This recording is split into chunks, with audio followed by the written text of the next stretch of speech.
నమస్తే ఫ్రెండ్స్. ఈరోజు మనం ఎగ్ రైస్ ఎలా చేయాలో చూద్దామా? దానికన్నా ముందు నా ఛానల్ని సబ్స్క్రైబ్ చేసుకోండి. Now coming to the process. ముందుగా స్టవ్ వెలిగించుకొని ప్యాన్ పెట్టుకుని అందులో 2 to 3 స్పూన్స్ ఆఫ్ ఆయిల్ వేసుకోండి. ఆయిల్ కొంచెం వేడెక్కాక 3 to 4 ఎగ్స్ వేసుకోండి. ఒక 1 minute పాటు మీడియం ఫ్లేమ్లోనే పెట్టుకోండి.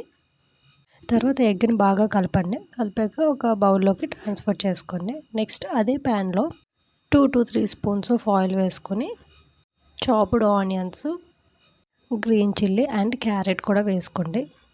అది కొంచెం బాగా మగ్గనివ్వండి. మగ్గాక చాప్డ్ క్యాబేజీ కూడా వేసుకోండి. అందులోనే కర్రీ లీవ్స్, కొంచెం సాల్ట్ కూడా వేసుకొని బాగా కలుపుకోండి. ఈ ప్రాసెస్ అంతా కూడా మీడియం ఫ్లేమ్ మీదే పెట్టండి. ఉల్లిపాయలు అంతా బాగా మగ్గాక దాంట్లోనే మనం ముందుగా ప్రిపేర్ చేసుకున్న ఎగ్ని కూడా అందులో వేసుకొని బాగా మిక్స్ చేసుకోండి. ఇప్పుడు 2 spoons soya sauce, 2 spoons green chilli sauce, 2 spoons tomato sauce కూడా వేసుకొని బాగా మిక్స్ చేసుకోండి. ఇప్పుడు అందులోనే టేస్ట్కి సరిపడా కారము, ఉప్పు కూడా వేసుకోండి. వేసాక బాగా కలపండి. అందులోనే కొరియండర్ లీవ్స్ కూడా వేసుకొని బాగా కలుపుకోండి.